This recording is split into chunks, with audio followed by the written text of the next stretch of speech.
اب education structure میں جو اگلی چیز ہے وہ ہے fee and facilities. Let's have a look at the fee and facilities. At primary level education is free in the government schools. In private and public schools the fee varies from school to school. اور ہم یہ دیکھتے ہیں کہ جو primary level پہ حکومت کے اسکول ہیں وہ کمپلیٹلی فری ہیں، جبکہ پبلک اور پرائیویٹ جو اسکول ہیں، پبلک وہ اسکول جن کو کچھ ادارے چلا رہے ہیں، وہاں پہ کچھ فی ہے جو کہ ویری کرتی ہے ایک ادارے سے دوسرے ادارے میں.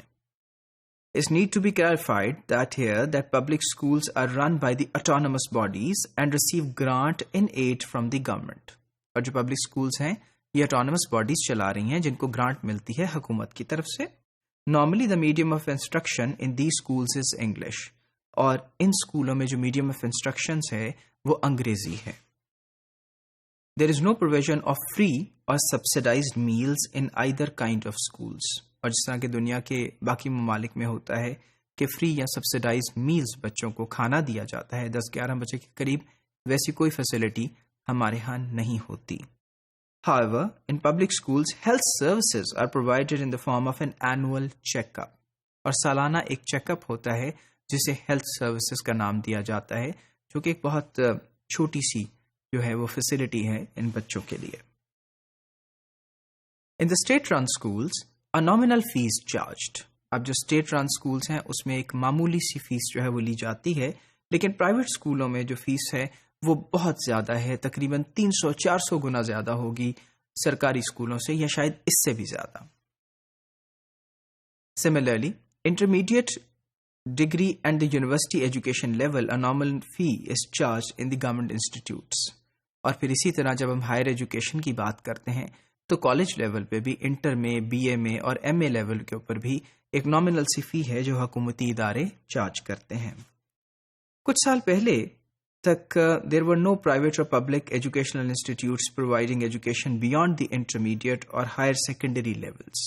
لیکن ہم ایسا بھی دیکھتے ہیں کہ کچھ سال پہلے تک، یعنی کوئی 1 دہائی 2 دہائی پہلے تک، ایسے کوئی پرائیویٹ ادارے نہیں تھے جو کہ اسکول کے بیونڈ ایجوکیشن دیتے، یعنی کالج یا ہائر ایجوکیشن لیول کے اوپر.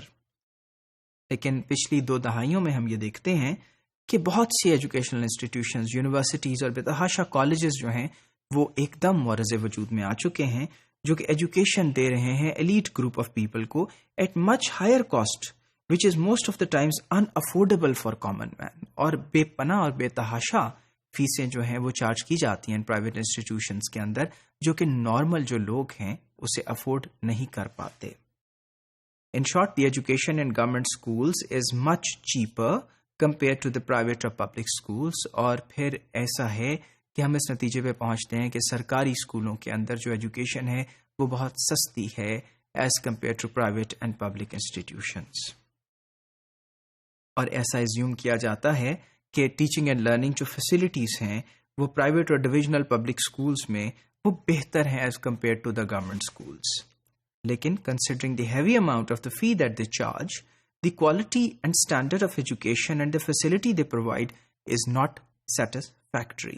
یعنی جتنا پیسہ وہ لیتے ہیں اس طرح سے اور اس لحاظ سے جو فیسلٹیز وہ دیتے ہیں، جو لرننگ وہ پرووائڈ کر رہے ہیں، وہ کچھ ایسی سیٹسفیکٹری نہیں ہے. Finally, in addition to these schools are producing different and privileged social class of children, which has resulted in division of the society on different bases. اور پھر سب سے بڑا جو کنٹریبیوشن یہ اسکولس کر رہے ہیں اور یہ انسٹیٹیوشنس کر رہے ہیں وہ ہے کہ ایک معاشرے میں بچوں کی ایک الگ کلاس کو جنم دے رہے ہیں. بچوں کی ایک الگ یونرے جو ہے اسے سامنے لے کر آیا گیا ہے جو کہ ایلیٹ اور پریولیجڈ ہے. اور اس سے اثر کیا ہو رہا ہے کہ ہمارا معاشرہ 2-3 دھڑوں میں تقسیم ہو گیا ہے. ایلیٹ گروپ، اور اس کے بعد وہ جو اس سے کم ہیں، اور پھر اس کے بعد جو اس سے کم ہیں، اور وہ لوگ جو کہ کچھ نہیں کر پاتے ہیں، ان سے کمزور ہیں. اس اسٹرکچر کی وجہ سے یقیناً معاشرے کے اسٹرکچر کے اوپر بھی اثر پڑا ہے.